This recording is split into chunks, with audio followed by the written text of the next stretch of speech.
Hey everybody, Twisted Trucker here. Figured I'd do a little video, try to keep it short, simple. I'm gonna tell you about my progress so far. I'm gonna start doing some of these videos. I'm getting my CDL. Figured I'd kind of keep y'all up to date on how I guess my CDL life goes. I am married, 27 years old. I just had a little baby girl. She's 4 months old this past Tuesday. I'll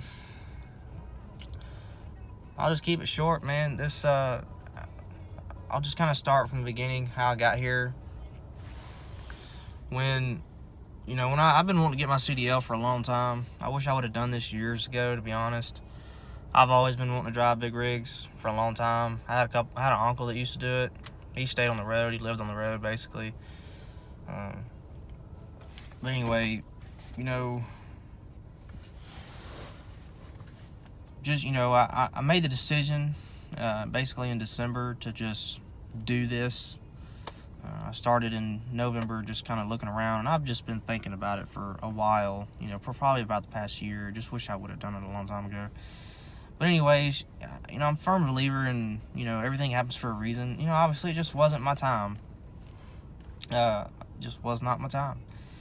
Certain things had to happen to lead me to this. So, maybe if it had happened then, maybe it wouldn't have been as good. So, I'm a firm believer in that. Just like I'm a firm believer in waking up every day, you're blessed. You're blessed to wake up every day. And, I just wanted to kind of share with y'all my experience so far. I'm going to try to upload some videos every once in a while, keep y'all up to date on how everything goes. I chose Roehl Transportation. I am loving it. I'm at the end of my 3rd week. I've got 1 more week to go. I'm so ready to be done, so ready to hit the road, start making some money. I'm very ready to get home, spend some time with my wife and kid before I go out. So, naturally, I started just getting on the internet, researching as much as I could. Everything else always pops up. Swift Transportation. I've had a buddy that worked there once before. I actually known 2 people that have. I have.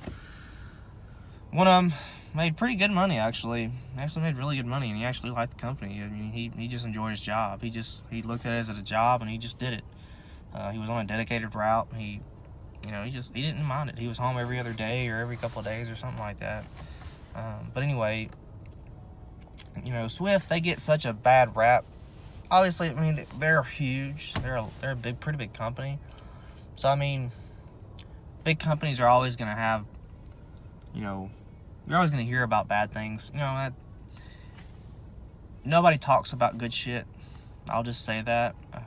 I don't know what kind of views I'll get on here with saying what I'm fixing to say. The thing about that, this world is coming to shit when it comes to talking about bad things that happen, because that's all everybody ever talks about nowadays is bad shit. It's just annoying, really. I just don't even know how to describe it, because if you think about this, how often do you hear about good things happening? How often do you hear about celebrities donating money to charities or doing shit? It's just ridiculous. You hear about it some, but not as much as you hear about bad shit. I just don't get it. This everybody focuses on bad crap.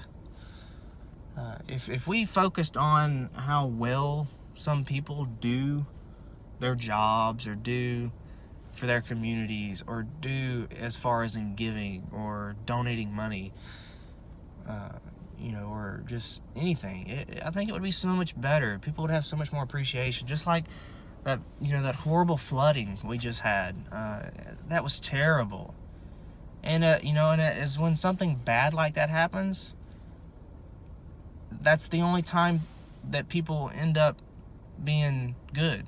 It's just like somebody, these people are in crisis, let's go help. That is awesome. It's great. Don't get me wrong.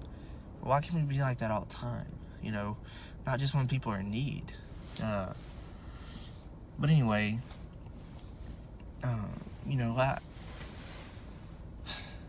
going way off subject, but it irks me sometimes. I've been trying to change my ways as far as that goes.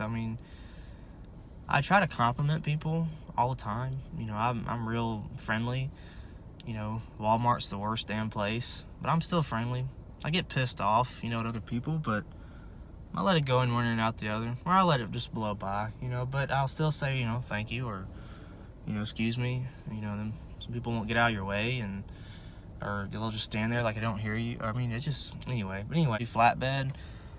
So, those couple of reasons why I didn't choose Swift or CR England, or a couple of them. I want flatbed, so I tried to find a flatbed company, and the more research I did, and I didn't want to do reefer.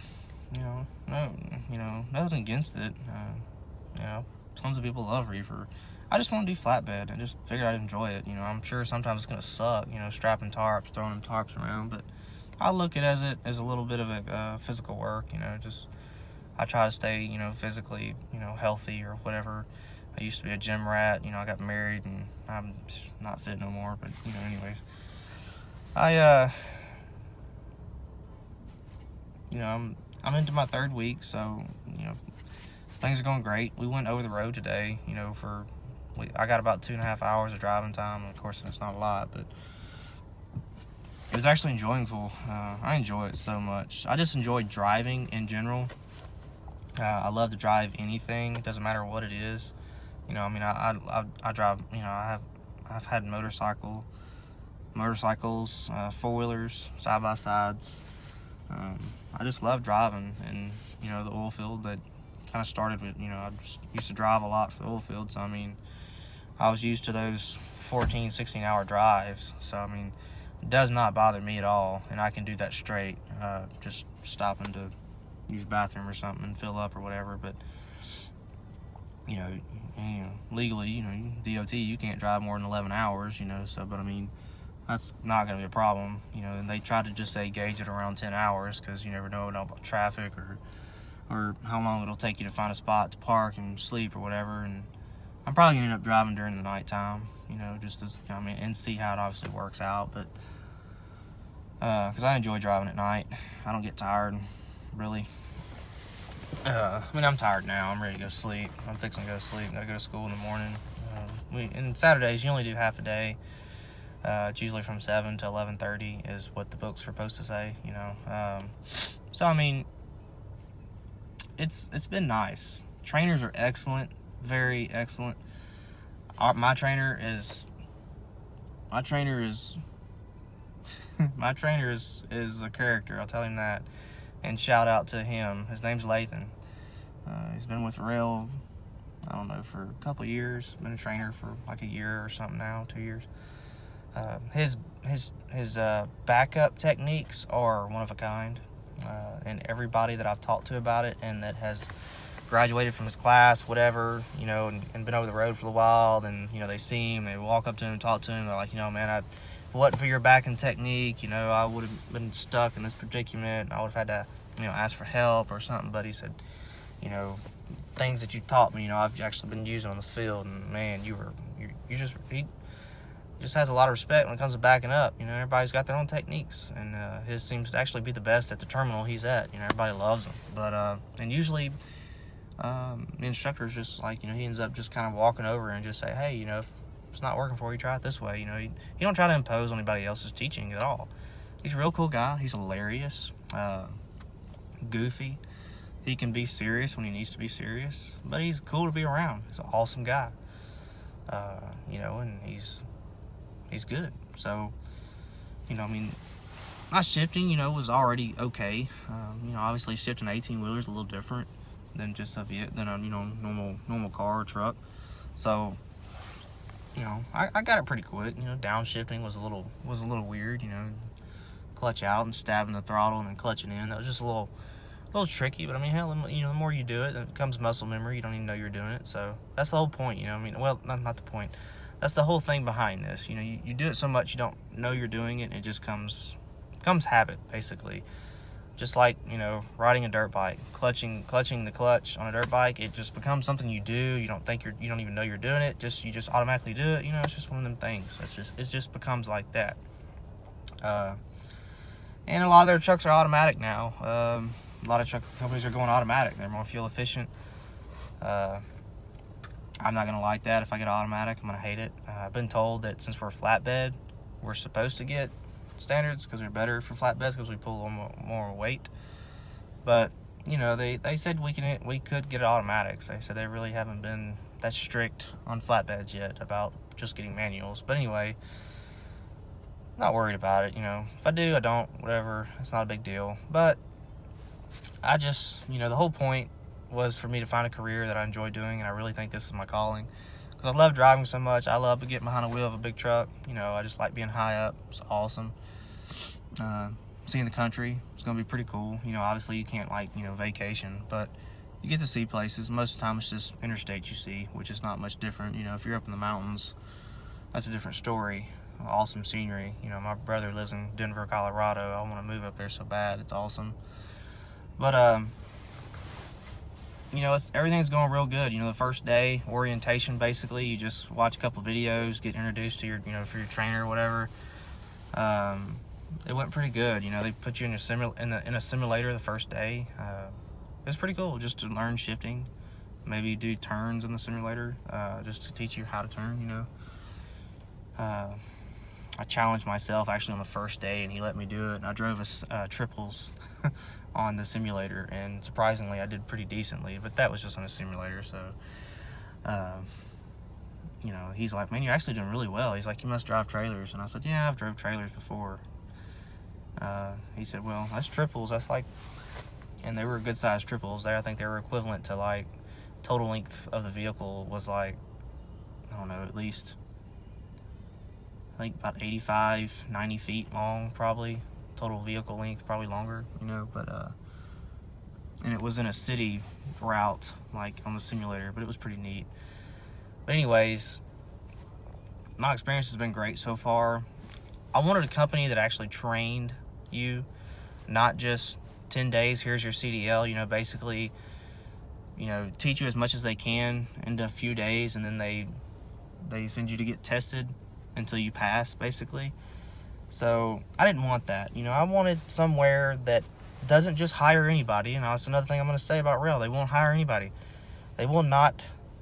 I mean, they'll help. Yes, they help you. They teach you, but they will not, as far as in, you know, like help you get a CDL. They're not going to give you a CDL. They have to know that you want this, and they have to know that you are willing to try your hardest. If you're having a hard time learning this, they have to see that you really want this and are trying, and they will give you more chances to pass your test. You don't just have one chance to pass, and then they say hit the road, go home. You know, if you absolutely just flunk horribly bad, and in 4 weeks you have not learned a damn thing, then they're probably not going to give you a second chance, because it's actually your trainer's call. And if your trainer sees that you're being stubborn, doesn't like to listen, you know, or just is not grasping the concept at all, then they're really not. You're just not cut out to do this. So, but I mean, it's not hard. It's not hard to learn. It's, you know, I think of it as I'm getting in my truck, my normal F-150. I think I'm getting in my truck. I'm just getting into a much larger and longer truck, but you do the same shit. You check everything around you. You have to be alert, and more alert. You know, basically, you're in a bigger vehicle, heavier, so you look further away. Following distance is increased. You have to be more aware of your blind spots and your surroundings. And it's just not that hard to grasp. It's just hard. You know, if you've never drove standards before, it's actually better because you don't have any hard habits to break like I do. There's been a person that my trainer told me today, a different trainer, because we went over the road with somebody else today, because he knew a route that he wanted to take us on, and it was just a different route that we've been on, and the other trainer didn't know. But then the other group, they were doing backing up, so he was like, well, I'll just teach them my techniques for backing up, you know, that way they can have them out there on the road if they need them, and, you know, they can use, you know, all of our techniques or whatever. So he told me today, he's like, you know, we've had a guy come through here from he was 27 years old, from New York, never had a license ever, never drove a car, and he did really well. You know, obviously they had to work a lot harder with him, but they did that because they saw that he was really trying, you know, so they gave him a shot. Well, he didn't pass his first time, but he passed on his second time because they knew he was trying, and he barely didn't pass. So they gave him another shot and he passed. But that just goes to show you, anybody can do this if you want this or if you're willing to. If you come up here thinking you're just going to be given a CDL and this school is easy, it's not going to happen. It's not really that easy. I mean, it's easy, but it's not easy, and I will say this, don't get overwhelmed. It may look like a lot on paper as far as like pre-tripping and in-cab inspection and post-trip and all this stuff you got to learn. It's not that bad. Once you get to saying it every day, those 10 pages that it's all on becomes muscle memory, and you go through it in 10-15 minutes. It just gets simple. In-cab inspection is a little bit tricky. It's just a lot of shit you got to remember, but the more you say it, the more you do it, you just remember it. It becomes easier. You're like, man, I'm already done, in 5 minutes with in-cab. So, well, it takes a little longer than that because let air pressure build and all that bleed out and whatever. But so it's been an awesome experience. Roehl has been great so far. They give you a hat. They give you this this normal black one.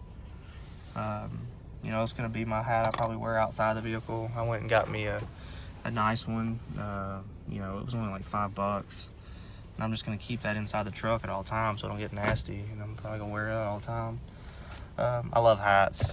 But, so, anyways, it's been great. I'm loving the company. Not everybody's going to like Roehl. There's videos out there that show Roehl, they just can't stand them. And I'm just like, all right, well, it's like everybody else. I mean, everything else, you're not, no one's perfect, nothing's going to be perfect. But anyway, I'm going to try to cut this short. I've been talking a little bit too long. I'll probably do another video, maybe tell you about myself, how I got here, but anyway. If you got any questions, comments, or if you're experienced CDL driver, could, tell me anything. I take as much advice as I can. I'm equipped to learn. Would not mind learning anything to help me out there on the road. And if you're new to this, if you're thinking about getting your CDL, do your research. I'm not trying to tell you to go with Roehl, but it's a very good company, and I would say give it a shot. I would call a recruiter, ask them, you can tell them I referred you. I'm going to put a link in the bottom of the video, in the description. You can, give them my link or whatever, and or just let me know, and that way we both can get, money. We get referral bonus money. It's awesome. Anybody can do it. If you're experienced, they have a $10,000 sign-on bonus right now, and they have one of the experienced guys actually joined because he heard they had a great owner-operator program, and it is pretty good from what I've heard. So, if you got any comments, questions, and please subscribe. I'd like to get some followers. Hit that like button. I'll be doing a lot of videos over the course of, the next couple of years, probably. Hopefully. So, I'm going to do a video next week whenever I get done. Let y'all know I passed. I'm not going to be overconfident and say I'm going to pass, but I'm pretty sure, hopefully I can. I passed my pre-test with flying colors, so, I shouldn't have a problem passing the real thing. I don't get nervous when, an official's in the vehicle with me. It doesn't bother me at all. I just drive, do what I'm supposed to do, and try not to forget nothing. So I think I'm doing pretty good. And today we got to see a little bit of the actual route that we'd be on. So not all of it, but some. So anyways, I'm going to get off here. I'm going to go to bed. Got to wake up in the morning. Not as early as usual. Normally got to wake up at 5:30 every day. But hey, that's life. If you want a good career, you got to wake up, go to work, eat, sleep, go to sleep. Let me mention a couple other things real quick before I get off here. Roehl, they do quite a few things that most companies do not offer as far as over the road. And if a lot of these companies that are starting to do this now, that do pay for you to get your CDL, Obviously, you got to work with them for a certain amount of time or a certain amount of miles. With Roehl, it's time or miles you complete. You know, you don't have to pay nothing back. And it's not prorated with Roehl. I don't think it's prorated with just about anybody. But anyway, you know, that part don't bother me. I don't really plan to leave. You know, I hope I can maybe get a local job, maybe, or intermodal, you know, or something. You know, it don't bother me. I don't want to stay over the road, but you know, it'll be enjoying for the next year or so. I think it'll be nice. But I don't want to stay over the road. I may. I don't know. I don't know. It may depend. But anyway, hell, my wife and it might want to do this. I don't know. But anyway, so we're they have Home Time Plus. If it's offered in your area, look it up. It's very cool. Has to be offered in your area. They have a pet policy after 3 months. They allow up to a 60-pound dog with certain breed restrictions. They have a rider policy. Anybody can freaking ride with you. As long as you get some paperwork signed, it's all good after the first 3 months. Anybody can ride with you. I just thought that was really cool. Most companies do not have a rider policy, do not have a pet policy. There's just so much that Roehl does, and I advise you just to look at Roehl and just search, watch videos, you know, do your thing. Anyways, I'm gonna get off here, and I tell you, and you know, again, ask me anything. If I got the answer, I'll try to answer it. If I don't, maybe I can ask somebody else. So anyways, I'll hit y'all up again in about a week. Let y'all know how everything's going. Well, I'll probably hit y'all up probably Wednesday. That's when I test, next Wednesday. Let y'all know if I passed or not. And then Thursday and Friday is cargo securement. Since we're flatbed, they teach us cargo securement. You take a book test. And then you go out there on the yard, and then you load it, and you secure a couple of trailers. Make sure you got it. The, you know, kind of math behind it or whatever. It's not very hard. They say it's like a lot of numbers and math and crazy this and that, you know, weights and chains, and I'm pretty good with math. Not gonna bother me. You know, just as long as you put a certain amount of change on certain pounds and certain feet, you know, you'll be fine. But anyways, you guys have a good one. I'm gonna get off here, and Twisted Trucker is out. Another thing, Twisted is my nickname. He gave it to me half the day. My trainer did. He gives everybody nicknames. Even if he goes with a different group for like a day, he'll give that group a nickname. Usually he don't even have to be with you. He'll see you in the classroom, you know, start to, you know, whatever, and give you a nickname. And he gave me Twisted, something I do with my eyebrows. I know it's weird. I can't freaking stand it. I don't realize I'm doing it. And something with my mouth. But anyway, I don't give a damn.